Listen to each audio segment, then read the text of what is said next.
우리나라가 독일보다 4개월을 일을 더 해요. 4개월을 일을 더 하고 미국보다 3개월을 더 일을 해요. 1년에. 그런데 우리가 독일보다 잘 살아요? 미국보다 잘 살아요? 그렇게 뼈 빠지게 일을 하는데도 일한다고 돈 버는 게 아니에요. 제가 아주 재미난 일이 있었어요. 신나는 일이죠. 잠비아에 이제 우리 치과 의사들이 이번에도 1,400명 환자를 봤어요. 안과 의사 2분, 치과 의사 9분이 환자를 1,400명을 봤어요. 일주일에. 어마어마하게 환자를 봤죠. 근데 이제 그 의사 4년째 나 따라다니는 의사가 나 가기 전에는 맨날 신부님 나 비행기에서 떨어져서 죽었으면 좋겠어요. 차가 와서 쳐서 죽었으면 좋겠어. 그랬던 의사예요. 근데 잠비아 봉사활동 가면서부터 사는 게 즐거운 거야. 내 걸 나누니까 자기 존재의 의미가 있는 거예요. 근데 이 의사가 참 돈을 많이 버는 의사예요. 그런데 왜 죽고 싶으냐? 건물은 큰 걸 사놓고 그 빚을 해대느냐고. 화장실 가는 게 아까웠고 물을 안 마셔. 오줌 누는 시간이 아까웠고 진료 시간이. 그러니까 사는 게 즐겁지 않은 거죠. 여러분들 인생에 정말 힘든 게 뭔지 아세요? 확장 이전이에요. 여러분들 괜히 아파트 20평에서 40평 넓혀가는 거, 장사 잘 되는 가게 10평에서 40평 넓혀가는 거 다 고통의 시작이야. 그냥 있는 데서 살아요. 뭐하러 확장 이전을 해. 저도 어머니 아버지 86, 84살이에요 그런데 내가 막 신부됐을 때 어머니 60이었을 때 어머니가 그랬어. 늙으면 죽어야 된다고. 그때 이제 효도할 때가 됐는데 죽으면 안 되지. 그래갖고 어머니 아버지 모시고 파리, 로마, 이스라엘, 베이징, 뭐 우리나라 금강산, 백두산, 우리나라 좋다는 데 온천 다 모시고 다녔어요. 왜 모시고 다녔느냐 하면 죽는다니까. 빨리 보여줘야 될 거 아니야. 죽기 전에 5년 동안. 근데 요즘은 어머니가 늙으면 죽어야 돼 그 소리 하면 막 화가 나요. 왜 화가 나냐면 그 얘기한 지 24년이 지났어. 24년. 죽을 기미가 안 보여요. 요즘 어떻게 잘 드셔서 그런지 완전히 얼굴이 새색시 같아. 새색시. 얼마나 이쁜지 몰라. 그러니 죽겠어요? 안 죽어요. 그럼 24년을 내가 효도를 할 것 같아요? 5년 하고 끝났어요. 나도 5년 하고. 내 자식이 의사야. 그러면 내 주머니에 돈이 1,000만 원 있어도 이 할머니 절대 너 돈으로 가서 안 사 먹어. 뭐라고 그러냐면 왜 내가 내 돈 주고 사 먹어? 잘난 의사 있는데. 나는 의사들이 와서 사줄 때까지 나는 기다릴 거야. 기다려. 1년이고 2년이고 기다려. 의사들이 와서 사줄 때까지. 근데 여러분들 자식이 무슨 무당이야? 막 수술하다가 엄마가 오늘 갈비 먹고 싶어 하네. 내가 가서 갈비 사줘야지. 전화해요. 엄마, 내가 막 수술하다가 생각이 나는데 엄마 오늘 갈비 먹고 싶었지? 내가 오늘 가서 사줄게 라고 전화하는 자식은 대한민국에 단 한 명도 없습니다. 지금 70, 80 된 나 갈비 먹고 싶은 거 누구만 알아? 나만 알아요. 여러분들 이걸 아셔야 돼요. 여러분들은 자식 생각밖에 없지만 자식은 여러분들 생각 없어요. 그건 확실합니다. 사는 게 힘들다고 말한다고 해서 내가 행복하지 않다는 뜻은 아닙니다. 내가 지금 행복하다고 말한다고 해서 나에게 고통이 없다는 뜻은 정말 아닙니다. 마음의 문 활짝 열면 행복은 1000개의 얼굴로, 아니 무한대로 오는 것을 날마다 새롭게 경험합니다. 어디에 숨어있다 고운 날개 달고 살짝 나타날지 모르는 나의 행복, 행복과 숨바꼭질하는 설렘의 기쁨으로 사는 것이 오늘도 행복합니다.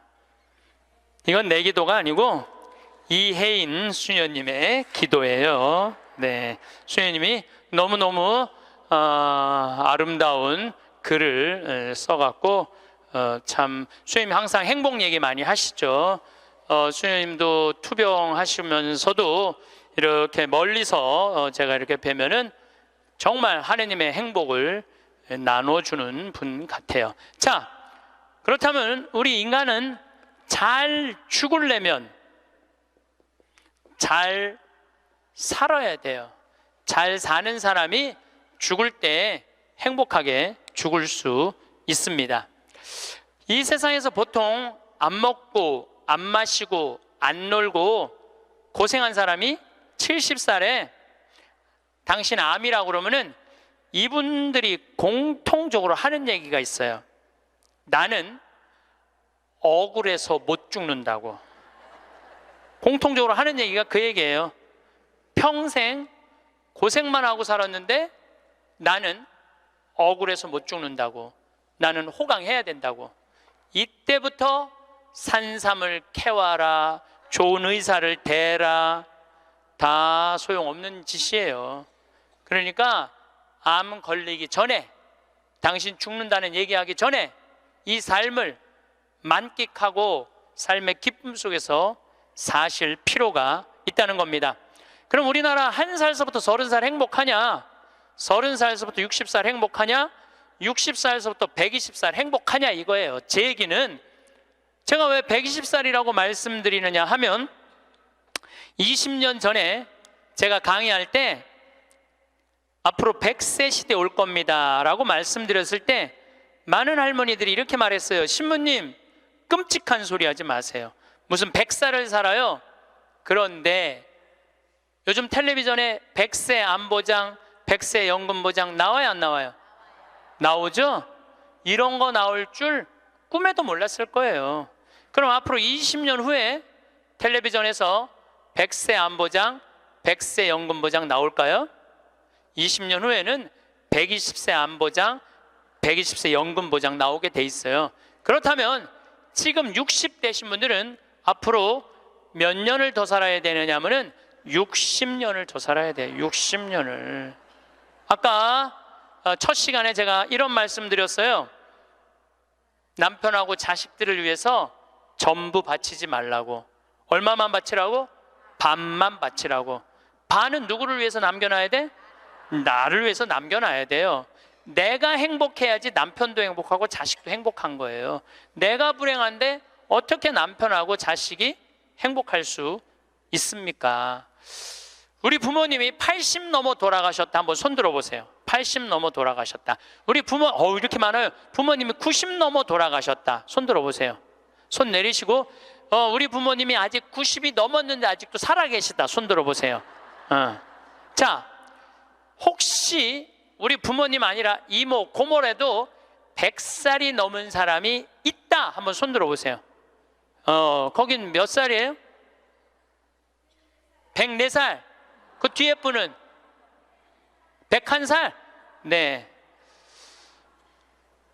보통 제가 이렇게 강의할 때 2분 정도 100살 넘은 부모님 있다고 얘기를 해요. 2분 정도. 무슨 얘기냐면은 지금 한국에 100살 넘은 사람이 몇 명이냐면 2만 명이에요. 2만 명. 100살 넘은 사람이, 아니 옆에 아무나 100살 넘은 사람이 있으니까 2만 명이 넘어요. 그럼 앞으로 20년 후에는 내가 보기엔 20만 명 훨씬 넘어요. 여기 그 대상자들 전부 앉아 있는 거예요. 대상자들 전부 앉아 있는 거예요. 그러면은 1살서부터 30살 행복하냐? 1살서부터 30살은 뭐 해야 되는 나이냐면은 엄마 아빠, 중요한 건 친구들하고 먹고 마시고 놀아야 되는 나이예요. 여러분들, 사람이 되려면 책상 안에서 공부를 해야지 사람이 되는 게 아니에요. 사람이 되려면은 친구들하고 어우러져서 뛰어놀아야지 사람이 돼요. 엄마 아빠랑 그 정을 느끼면서 뜨거운 어머니의 사랑, 아버지의 사랑을 느끼고 살아야지 사람이 되는 거예요. 책상 안에서 공부만 한다고 사람이 되는 게 아니에요. 근데 초등학교 1학년 애가 엄마 아빠 친구들이랑 좀 먹고 마시고 놀라고 그랬더니 엄마 아빠가 이렇게 말합니다. 이놈의 새끼야, 네가 지금 먹고 마시고 놀 시간이 어디 있어? 공부해야지. 초등학교 1학년 애가. 제가 한동안 영어학원을 다녔어요. 잠비아 이제 가느냐고. 영어학원 이제 지하에다 주차를 해놓고 1층에 애들이 타요. 애들이 타면 초등학교 애들이 타는 거죠. 영어학원 온다고 타는데 요만한 애가 가방을 2개를 메요. 앞에 하나, 뒤에 하나. 내가 물어봐요. 너 몇 학년이냐? 초등학교 1학년요. 그래요. 이 가방을 왜 2개냐? 이거 학교 가방, 이거 학원 가방. 딱 그래 애들이. 또 요즘 애들 중에 내가 너무 놀란 애들이 있어. 들어올 때 보면은 가방 안 메고 와요. 여행용 캐리어를 끌고 들어와. 여행용 캐리어를. 예, 캐리어를 끌고 다니는 애도 있어요. 보면은 이게 초등학교 애가 학원을 13개까지 다니는 애를 봤어요. 얘는 엄마 아빠 친구들이랑 먹고 마시고 놀 시간이 없는 애예요. 중학교 올라가면은 자율학습 해야지, 보충학습 해야지, 학원 다녀야지. 엄마 아빠랑 먹고 마시고 놀 시간이 어디 있어. 얘는 인간은요 언제 행복하냐면은 먹고 마시고 놀 때 행복한 거예요. 이거는 내가 요즘 인문학 교수들 얘기를 들어보면 결론은 그거야.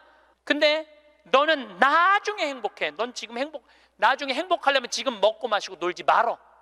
그래갖고 먹고 마시고 놀지 못하게 해요.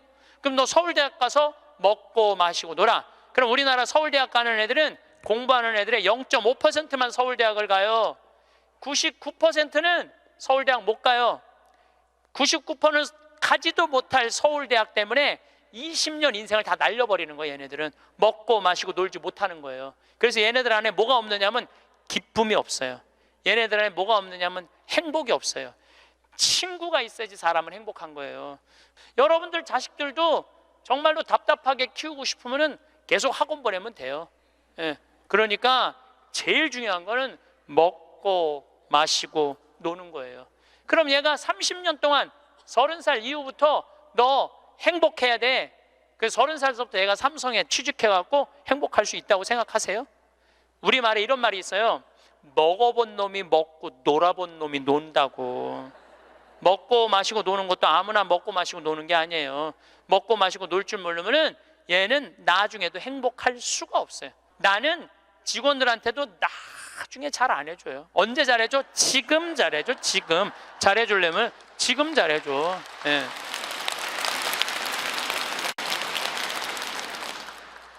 나는 가끔 무슨 공항에 20년 동안 청소하는 아줌마들 140만 원 월급 준다는 게 난 이해가 안 되더라고요. 그건 식구로 생각하는 게 아니에요. 우리 집에 와서 일하면은 내 식구인데 적어도 우리 집에서 일을 하면서 인간의 품위는 유지하고 살아야 될 거 아니에요. 그러니까 대우를 잘해줘요.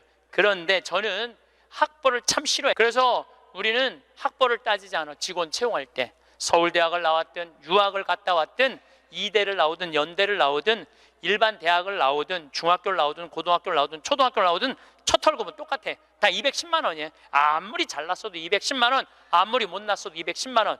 거기서부터 내가 평가하겠다는 거예요. 그리고 왜 내가 학벌을 따지지 않느냐면은 매주 띄우는데 뭐하러 서울대 졸업장이 필요해? 매주만 잘 띄우면 되지.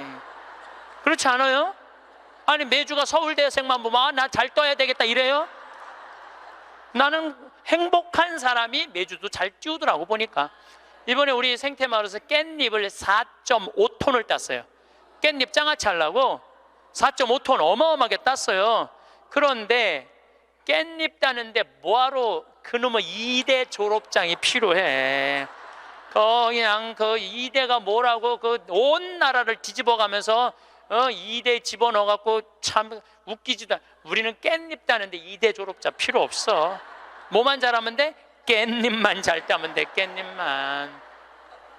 그런데 우리 생태마을에 이렇게 대우가 좋고 나는 나름대로 어제도 제가 새벽에 부모님하고 좀 어디를 좀 갈 일이 있어갖고 새벽 4시에 집을 나오는데 별이 이게 여러분들하고 같이 나누고 싶어. 근데 새벽 4시에 평창에 있어야 돼. 그 시간에 얼마나 영롱하고 아름다운지 참 좋아요.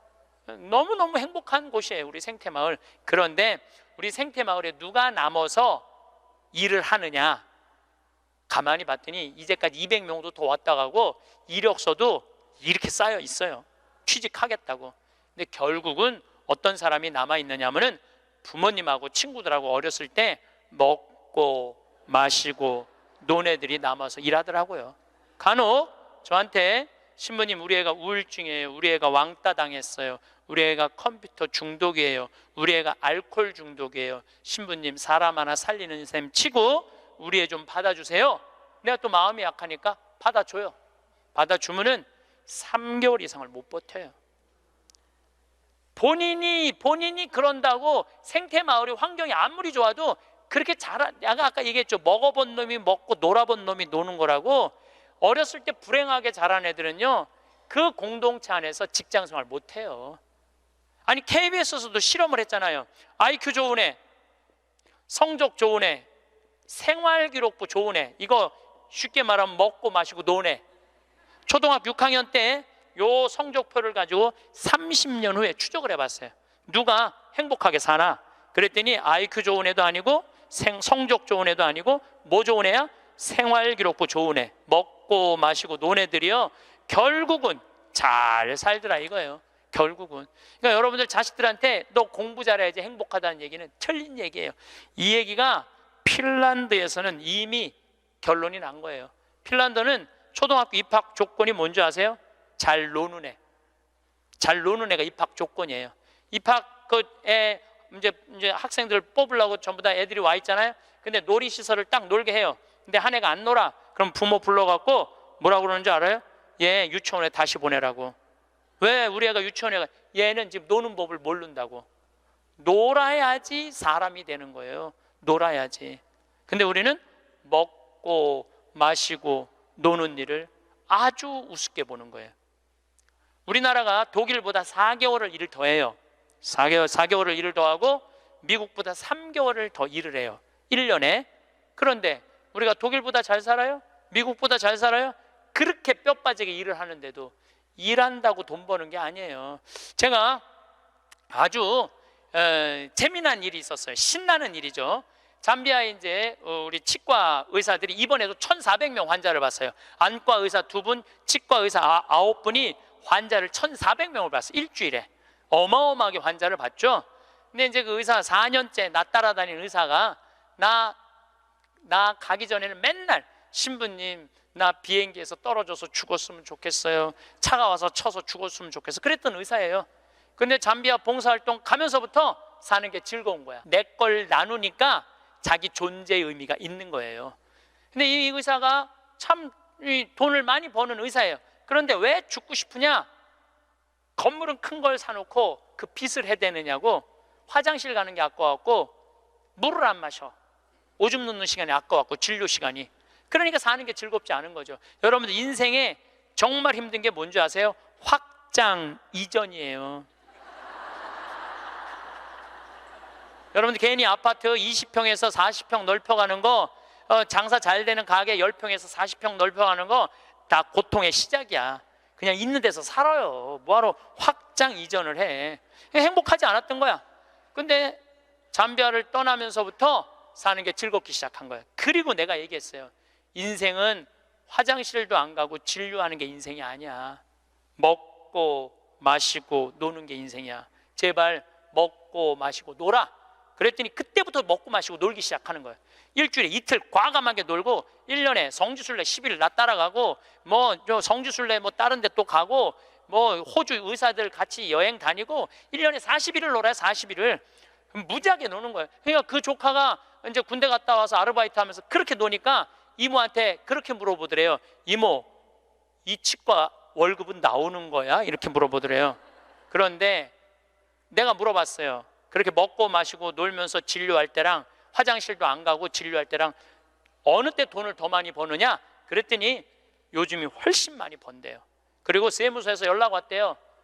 돈이 너무 많이 벌려갖고 세무조사 나올 테니까 직원들하고 또 어디 놀러 가라고. 그래서 이제 다음 달에 어디 정동진인가 직원들 데리고 놀러 간대요. 여러분들 집에서 청승 떨고 아무것도 안 마시고 지립대 일만 한다고 돈이 벌려지는 게 아니에요. 먹고 마시고 놀 때 돈도 많이 벌리는 거예요. 우리 생태마을 요즘 다 망한다고 그러잖아요. 우리 생태마을은 작년에 매출액이 45억이었는데 올해 50억이야. 50억. 얼마나 뭐 청국장 가루 깻잎 많이 팔리는지 몰라요. 하루에 2천만 원씩 팔려. 하루에 2천만 원씩. 요즘 내가 사장인데 내가 사장이 뭐 할 것 같아? 맨날 먹고 마시고 노는 거야. 맨날 먹고 마시고 노는 거야. 직원들 줄 거 다 주고 아끼지 않아요. 줄 거 다 주고. 그리고 이제 하도 이제 우리 신자가 아니라 비신자들이 물건을 많이 사니까 이제 사업자 등록을 해서 세금도 내요. 제가 세금을 내는데 1년에 2억 정도 세금이 나가요. 많이 나가요. 세금이. 그럼 우리 국장이 신부님 세금이 너무 많이 나가는데 현금은 신고하지 않아도 된다는 거예요. 그런 게 어디 있어? 현금도 다 신고해. 현금도 다시 한 푼도 빼지 말고 다시. 야, 내가 신부로 사는데 왜 머리 복잡하게 살아? 그냥 있는 대로 보고하고 다 살아. 내가 세금 2억 내면은 국가가 그거 갖고 어려운 사람 도와주고 나라 돌아가는 거지. 그걸 그냥 이렇게 감추고 저렇게 감추다가 내가 가끔 우리 이제 세금 다 내요. 그래서 세금이 부담스럽더라고요. 다 한 달에 거의 2천만 원씩 세금이 나가니까. 그런데 텔레비전을 보면은 그 세금 떼어먹는다고, 탈세한다고 대기업 총수들이 막 마스크 쓰고 막 휠체어 막 타고 막 침대에 누워서 막 들어왔다 나갔다 하는 거 보면서 내가 텔레비 보면서 한마디 해요. 내가 뭐라고 그러냐면 내고 살지. 아유, 내가 이렇게 말해요. 내고 살면 되지. 뭘 그렇게 돈이 많은데 그걸 그냥 돈을 아낀다고 나라 돈 빼먹어가면서 어려운 사람 나눠주는 거 빼먹어가면서 세금 내는 것도 내가 보기엔 자선이에요. 세금 내는 것도 국가가 잘 집행해야 되겠지만은 여러분들 우리는 자녀들한테 행복을 가르쳐야 돼. 자녀들한테. 근데 우리는 공부를 가르치고 있어. 애들한테 이 세상에 와갖고 행복한 걸 가르쳐야 되는데 공부를 가르치고 있어요. 이거 좀 생각해봐야 될 문제예요. 나는 자식들한테 행복을 가르쳤나 공부를 가르쳤나 한번 생각해봐요. 뭘 가르쳤어요? 공부 가르치지 않았어요? 행복을 가르쳐야죠. 왜 공부를 가르쳐요? 2006년에 우리나라가 1년에 10만 명씩 조기 유학을 보냈어요. 2006년에 그때 조기 유학 분부로서요. 얘네들이 딱 10년 지났어요. 결론이 나와 있어요. 지금 조기 유학 다 실패했어요. 90%가 다 실패했어요. 그러면은 초등학교 4학년, 5학년 애가 조기 유학을 떠나. 그러면 미국에 가면은요, 여권 심사대에서 막 영어로 막 물어봐요. 너 여기 왜 왔냐? 며칠 머무를 거냐? 뭐 때문에 왔느냐? 막 물어봐요. 그것도 한국말로 물어봐요? 영어로 물어봐요. 그럼 초등학교 4학년 애가 당황스러울 것 같아? 안 당황스러울 것 같아요? 당황스럽죠. 그리고 미국에 딱 가갖고 수업을 하면은요, 아무리 한국에서 영어 공부 열심히 잘해도 못 알아들어요. 얼마 동안?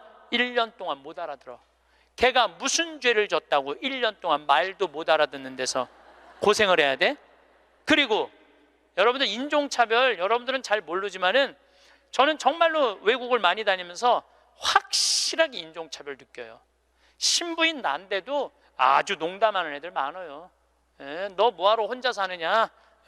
막 하느님이 네 뭐 애인이냐? 막 이래가면서 웃기지도 않게 인종차별해요, 걔네들이. 그럼 초등학교 4학년 애가 그 인종차별을 다 겪는 거야. 그러면 한국에서 걔한테 유학 한번 보내려고 그러면 9.11 테러 이후부터 미국은 외국인을 공립학교에 받아들이지 않아요. 다 어디에 들어가야 되냐면 사립학교에 가야 돼. 사립학교는 중학교, 고등학교 1년에 4천만 원, 5천만 원이에요. 등록금이. 1년에요. 1년에 4천만 원, 5천만 원이에요. 3년에 5천만 원이 아니고 기숙사비 3천만 원이에요. 방학이 4번인데 거기 못 있어요. 부모 없으면은 한국에 들어왔다 나갔다 해야 돼. 그러면 얘는 혼자 간 애는 계속 들어왔다 나갔다 해야 돼요. 그럼 비행기 값 1,000만 원이야. 그럼 1억이 나가야 돼요. 유학 보내면은. 그럼 우리나라 대기업 연봉 1억이거든요. 1억이면은요, 아버지는 아무것도 안 쓰고 얘한테 다 보내야 돼. 아버지는 아무것도 안, 아버지도 먹고 마시고 놀아야 되는 사람인데 그걸 못 하는 거예요. 그러니까 그냥 자식하고 마누라 보내면은요, 더 아무것도 못 해. 그러니까 친구들도 하루 이틀 같이 놀아주는 거지. 저녁 같이 술도 못 먹자고 그래요. 내가 기러기 아빠들이랑 술 많이 먹었어. 옛날에 먹어보면 그 얘기를 하면 정말로 가슴이 아파요. 그러면은 하루 이틀 그러다가 이제 혼자 술집에 가는 거야. 혼자 술집에 뭐 장미 뭐 이런 데 가면은 그 아가씨가 아유 사장님 외로워 보여 이렇게 말하면은 내 마음을 알아주는 여자는 이 여자밖에 없구나. 그래서 뭐해? 사랑에 빠지는 거예요. 그걸 남들은 바람 핀다 그러지.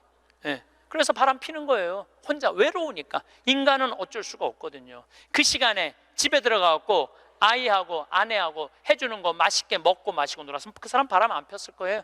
대기업의 부장 정도 올라갈 사람이면 열심히 산 사람이니까. 그렇죠? 그러면은 애는 학교 가갖고 언어 안 돼, 인종차별 당해. 엄마는 또 미국 가갖고 애 학교 가면은 심심하잖아요. 거기서 또 놀고 있는 또 멀쩡하게 생긴 남자하고 또 외로우시겠어요 사모님. 그럼 거기서 또 이제 또 바람 피고, 아빠는 한국에서 바람 피고 엄마는 미국 가서 바람 피고, 애는 인종차별 언어에 갖고 정신 우울증에 걸리고 그런 일이 벌어진다니까요. 한두 집이 아니라니까요. 뭐를 위해서 애를 유학을 보낸 거예요? 뭐를 위해서?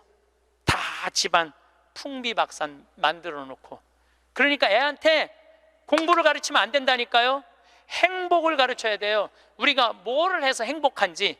그래서 10년 동안 간 애들 중에 정말로 한국에도 아니고 미국에도 아닌 애들 많아요. 이건 아무것도 아니야. 대학 졸업하고 유학을 가면요, 얘 심지라도 있어요.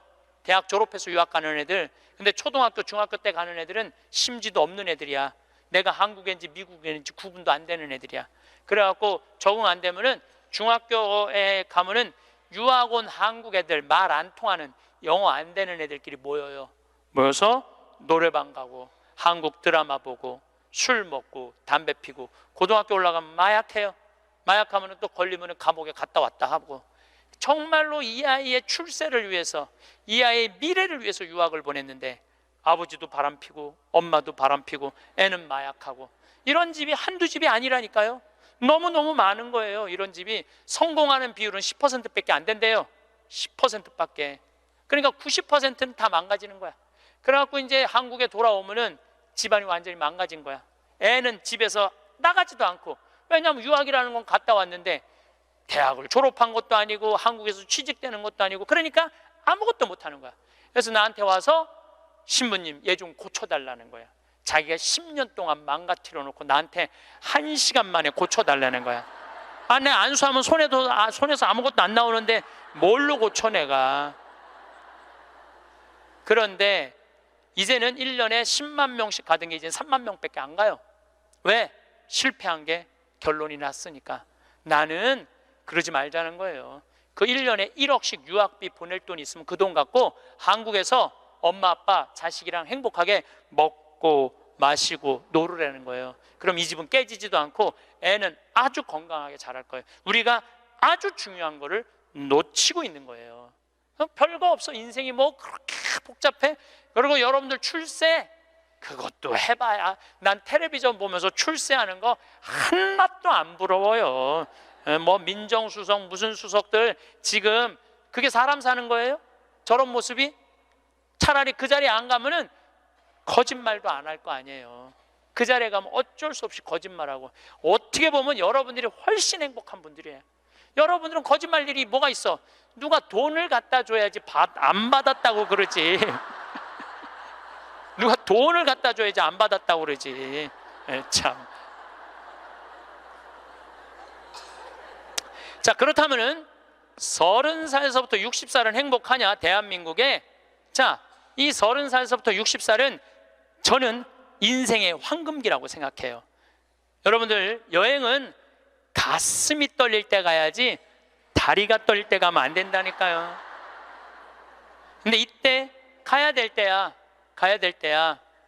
그런데 자식 공부시킨다고, 자식 출세시킨다고 나는 안 먹고 안 마시고 안 놀아. 30년 동안 그랬어. 그럼 이 사람은 30년 동안 껍데기 인생을 산 거예요. 자기 인생 산 거 아니에요.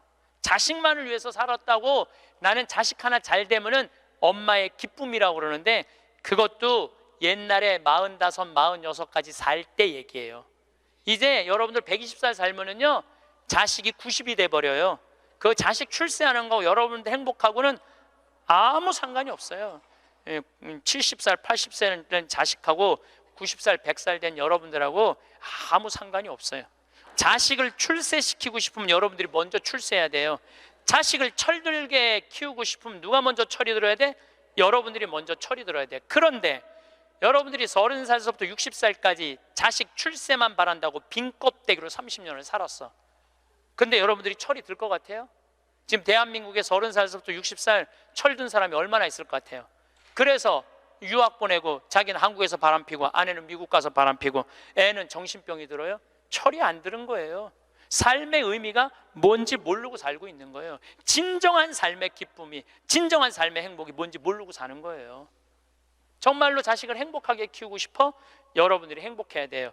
여기 이 세익스피어가 아주 재미난 글을 썼어요. 중년에게 주는 9가지 교훈이라는 글을 썼어요. 한번 이 사람 한 400년 전 사람이 쓴 것 같은데 보세요. 첫째, 학생으로 계속 남아 있어라. 배움을 포기하는 순간 우리는 폭삭 늙기 시작한다. 그러니까 여러분들 학생이기를 포기하면 안 된다는 거예요. 끊임없이 배워야 돼. 애만 배우는 게 아니야. 여러분들 배우셔야 돼요. 공부도 하고. 저는 제가 30살에 환경공학을 공부했어요. 얼마나 좋은 공부였는지 몰라요. 내가 다닌 학교는 나는 아주대학 산업대학원을 다녔어요. 그런데 요즘 대학원 조금 돈이 좀 들어가서 그렇지 많아요. 가면은 뭐 내가 빵점도 받고 그랬지만은 그래도 석사학위도 받았어요. 공학 석사학위도 아주 재밌어요. 그리고 40이 돼갖고 글 쓰는 거 배웠어요. 글 쓰는 거 배워갖고 이 책도 지금 5권인가 책 냈잖아요. 얼마나 좋은지 몰라요. 요즘은 내가 유튜브를 통해서 정말 많이 배우고 있어요. 배우니까 참 재밌어요, 사는 게. 그러니까 여러분들도 배우는 걸 포기하시면 안 돼요. 둘째, 과거를 자랑하지 마라. 옛날 이야기밖에 가진 것이 없을 때 당신은 처량해진다. 삶을 사는 지혜는 지금 가지고 있는 것을 즐기는 것이다. 이거 세익스피어도 똑같이 말했어. 지금 가지고 있는 것을 즐기는 거야. 지금. 그러니까 뭐 나중도 생각하지 말어. 옛날도 생각하지 말어. 지금 오늘을 즐기면 되는 거예요. 있는 돈 갖고 나중에 쓰려고 그냥 쥐고 있지 말고 쓰세요. 내가 쓰라는 건 사치하라는 게 아니에요. 돈도 규모 있고 멋있게 쓸 수 있거든요. 쓰는 법도 나는 배워야 된다고 생각을 해. 세 번째, 젊은 사람과 경쟁하지 마라. 대신 그들의 성장을 인정하고 그들에게 용기를 주고 그들과 함께 즐겨라. 이것도 참 좋은 얘기 같아요. 그래서 나는 우리 여주에 우리 젊은 신부님들 계속 많이 초청하고 있어요. 함께 같이 하자고. 근데 참 젊은 신부들이 같이 있으면 참 좋아요. 저는 우리 생태마을의 부관장 모임을 한 달에 한 번 꼭 해요. 출신 부관장 신부님들, 그 신부들이 싫어할 수도 있지만은 한 달에 한 번 젊은 신부들을 모이면은 내가 모르는 것 너무너무 많이 알려줘요. 그들과 함께 즐길 수 있는 것만 해도 좋은 거죠. 넷째, 부탁받지 않는 충고는 굳이 하려고 마라. 늙은이의 기우와 잔소리로 오해받는다. 이것저것 챙겨나지 말라는 거예요. 우리 어머니가 그런 거 참 잘하는데 챙겨나지 말라는 거예요. 다섯째, 삶을 철학으로 대체하지 말아라. 삶을 살으라는 얘기예요. 로미오가 한 말을 기억하라. 철학이 줄리엣을 만들 수 없다면 그런 철학은 지워버려라. 삶을, 현실을 살으라는 얘기예요. 괜히 개똥 철학하지 말고. 여섯째, 아름다움을 발견하고 즐겨라. 약간의 심미적 추구를 게을리하지 말아라. 그러니까 제가 이번 주 이선이 대전 공연이에요. 서울의 공연을 보니까 없더라고. 우리 평창은 대전이나 서울이나 거리가 똑같아. 그래서 이제 대전으로 가는데 점점 나이를 먹으면 먹을수록 공연도 많이 가요. 저는 여기 이 삼성 여기 뭐 스퀘어인가 여기 공연 많이 와요. 예술의 전당도 많이 와요. 많이 와야 1년에 많이 온다고 그래요. 1년에 두세 번이야. 그 두세 번이라도 공연을 즐길 수 있으면 삶이 굉장히 풍요로워지더라고요. 또 일곱째, 늙어가는 것을 불평하지 마라. 가엾어 보인다. 몇 번 들어주다 당신을 피하기 시작할 것이다. 나 늙은 거 자랑하지 말라는 거예요. 그것도 맞는 얘기 같아요. 늙은 거 누가 뭐 알아주기는 해요. 아무도 안 알아주죠. 나이 먹은 거 자랑 아니야, 내가 보기에는. 그리고 나이를 먹으려면 곱게 먹어야 돼. 나이값을 하고면서 늙어가야지. 나이값도 못하고 나이만 디립다 먹으면 그게 뭐가 자랑이에요. 여덟 번째, 젊은 사람에게 세상을 다 넘겨주지 말아라. 이건 뭐냐면 재산 주지 말라는 거예요. 그들에게 다 주는 순간 천덕꾸러기가 될 것이다. 여러분들 아까 제가 말씀드렸죠. 자식하고 남편한테 다 주지 말고 얼마만 주라고? 반만 주세요. 항상 오늘부터 마음도 반만 주세요. 다 주지 말고. 두 딸에게 배신당한 리어 왕처럼 춥고 배고픈 노년을 보내며 두 딸에게 죽게 될 것이다. 이 리어 왕이라는 이 셰익스피어 이 작품을 읽어보면 굉장히 재밌어요. 딸들한테 자기 왕권을 다 넘겨줘요. 왕권 넘겨준 딸 때문에 이 사람 죽어요. 왕이 결국은. 그러니까 여러분들도 자식들한테 다 넘겨주지 마세요. 여러분들의 인생을 사세요. 아직 여러분들 한참 남아있거든요. 아홉 번째, 죽음에 대해 자주 말하지 마라. 죽음보다 확실한 것은 없다. 인류 역사상 어떤 예외도 없었다. 확실히 오는 것을 일부러 맞으러 갈 필요는 없다. 삶을 탐닉해라. 그때까지 삶을 먹고 먹고 마시고 즐겨라 이 얘기예요. 먹고 마시고 즐겨라. 우리는 살기 위해 여기에 왔노라. 즐겁게 살라고 여기에 온 거란 얘기예요. 그러니까 이 30부터 60까지 여러분들은 나는 자식을 위해서 아무것도 안 한다, 이런 생각하지 말라는 거예요. 내 삶을 살아가라는 거예요. 그러면 60살서부터 120살은 행복하냐? 60살서부터 120살 나는 자식한테 바라는 거 하나도 없어. 나는 보상 심리가 없어. 이거 다 거짓말이에요. 자식한테 왜 바라는 게 없어요? 얼마나 많이 바라는데요. 자식이 용돈 안 갖다 주고 전화 안 하고 찾아오지 않으면 섭섭하다고 얘기합니다. 여기 있는 분들 다 그렇게 얘기해요. 얘기 안 하는 분들 거의 없다고 보면 돼요. 그런데 여러분들 60살서부터 120살까지 어떻게 자식이 60년 동안 효도를 할 수가 있어요? 그게 가능하다고 그런 생각 드세요? 나는 60년 동안 효도 받아 먹을 거야. 60살서부터 120살까지. 이거는 있을 수 없는 얘기예요. 그리고 늙어서 자식이 효도하면 행복하고 자식이 효도하지 않으면 불행하고. 왜? 늙어서 행복을 자식한테 떠넘겨. 그냥 내가 행복하면 안 돼요? 왜 자식한테 그거 힘든 걸 넘겨요? 그리고 여러분들 자식들 중에 여러분들 집에 태어나고 싶어서 태어난 놈은 한 놈도 없어요. 여러분들이 좋아서 난 거지. 그러니까 뭘로 끝내야 되냐면 키운 걸로 끝내야 돼. 그런데 보상 심리가 있어요. 내 자식이 의사야. 그러면 내 주머니에 돈이 1,000만 원 있어도 이 할머니 절대 너 돈으로 가서 안 사 먹어. 뭐라고 그러냐면 왜 내가 내 돈 주고 사 먹어? 잘난 의사 있는데. 나는 의사 아들이 와서 사줄 때까지 나는 기다릴 거야. 기다려. 1년이고 2년이고 기다려. 의사 아들이 와서 사줄 때까지. 근데 여러분들 자식이 무슨 무당이야? 막 수술하다가 엄마가 오늘 갈비 먹고 싶어 하네? 내가 가서 갈비 사줘야지. 전화해요. 엄마, 내가 막 수술하다가 생각이 나는데 엄마 오늘 갈비 먹고 싶었지? 내가 오늘 가서 사줄게 라고 전화하는 자식은 대한민국에 단 한 명도 없습니다. 지금 70, 80된 나 갈비 먹고 싶은 거 누구만 알아? 나만 알아요. 여러분들 이걸 아셔야 돼요. 여러분들은 자식 생각밖에 없지만 자식은 여러분들 생각 없어요. 그건 확실합니다. 왜냐면 이게 실험의 결과가 나왔어요. 어떤 실험을 했느냐면 요즘은 사랑의 감정을 촬영할 수 있대요. 그래갖고 할머니들한테 젊은 자식들 사진을 보여주고 뇌파 촬영을 해보니까 막 그냥 뇌파가 난리도 아니라는 거예요. 자식 사랑의 감정, 잘된 자식은 좋아갖고 막 난리고 못된 자식은 그게 안타까워갖고 막 난리가 아니라는 거예요. 그러니까 여러분들은 지금 자식 보면은 뇌가 막 진동을 해, 사랑의 감정이. 그런데 자식한테 늙은 엄마 사진을 보여주고 뇌파 촬영을 해보니까 아무 반응이 안 일어나는데. 내가 이거 KBS에서 봐서, KBS에서 의사들이 실험하는 거를.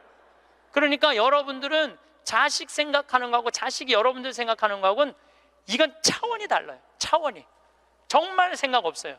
저도 어머니 아버지 86, 84살이에요 그런데 내가 막 신부됐을 때 어머니 60이었을 때 어머니가 그랬어. 늙으면 죽어야 된다고.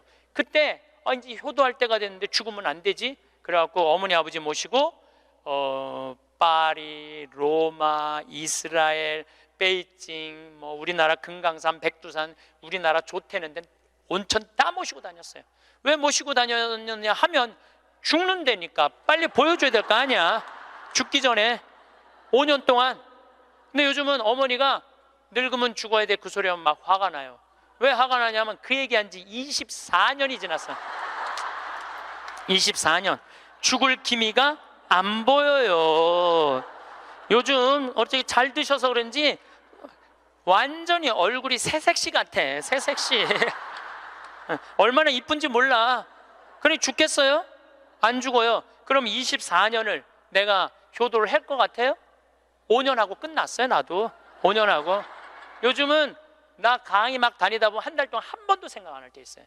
한 번도. 근데 어머니는 아침에 일어나고 제일 먼저 나 위해서 묵주기도 20단 한대요.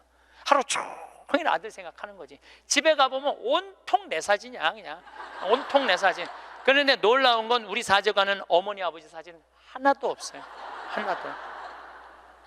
그런데 나만 그렇겠어요? 여러분들 자식들 먹고 살기 바쁜데 생각 안 해요. 그러니까 이제 내 인생의 주인공은 누구라고 생각하면 돼? 나라고 생각하면 돼. 그러니까 내가 지금 갈비 먹고 싶은 거 누구만 알아? 나만 알아. 그럼 누가 사줘야 돼? 내가 사줘야 돼. 누구 돈으로? 내 돈으로. 무슨 돈으로? 집 잡혀서 사줘야 돼요. 집 잡혀서. 그런데 우리나라 노인이 지금 700만 명이에요. 65세 이상이. 그러면은 부부가 산다고 하면 350만 세대죠.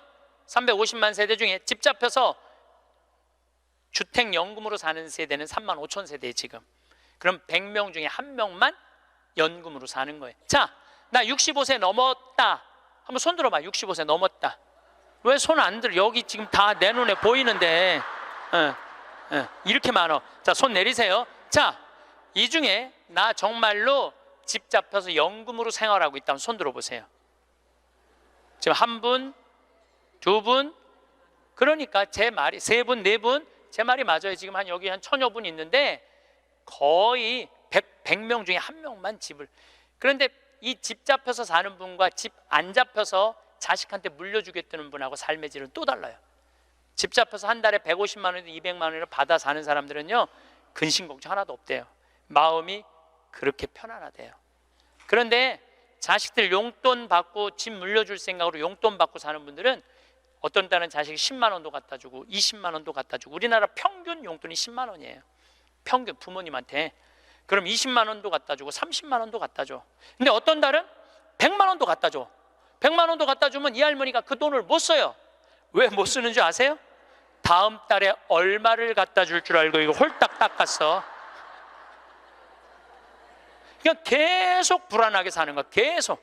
그럼 늘 불만 속에서 사는 거야. 내 인생의 주인공은 난데 남한테 계속 기대고 사는 거예요. 그러시지 마세요. 내 강의를 듣고 정말로 당신 스스로 갈비를 사 먹으러 간 할머니들이 나한테 편지 많이 해요. 또 찾아도 많이 와요. 신부님 말대로 내 돈으로 사 먹어보니까 인생이 바뀌더래요. 어떻게 바뀌느냐면 더 이상 자식 기다리지 않게 되더래요. 그리고 더 이상 원망하지 않게 되더래요. 더 이상 섭섭한 거 없더래요. 그냥 내 돈 갖고 내가 사 먹으면 되지. 대신 너는 나한테 재산 끝이야. 이렇게 딱 정리가 되고 나니까 너무 편안하더래요. 그리고 남은 인생은 내가 책임질 수 있겠다라는 자신감이 생기더래요. 그래서 너무 감사하다고. 너무너무 감사하다고. 아니, 그 할머니 중에 내 강의에 딱 맞는 할머니 한 분 오셨어. 여기 여의도에 사는 분인데 빌딩이 3개가 있대.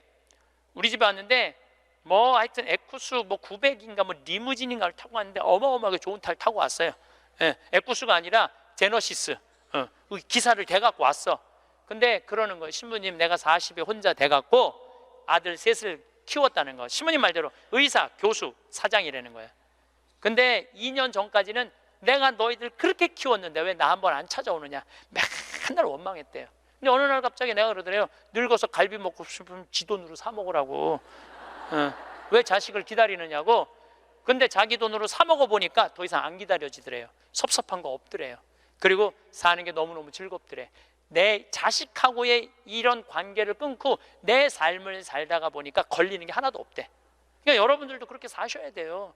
언제까지 자식하고 엉겨서 그걸 살 수 있다고 생각하세요? 그냥 내 인생의 주인공은 나야. 내가 알아서 살아야 돼. 그래서 여러분들의 인생을 꼭 사시기를 바랍니다. 오늘의 강연 어떠셨나요? 오늘도 황창현 신부님께서는 우리에게 많은 지혜의 말씀을 나누어 주셨습니다.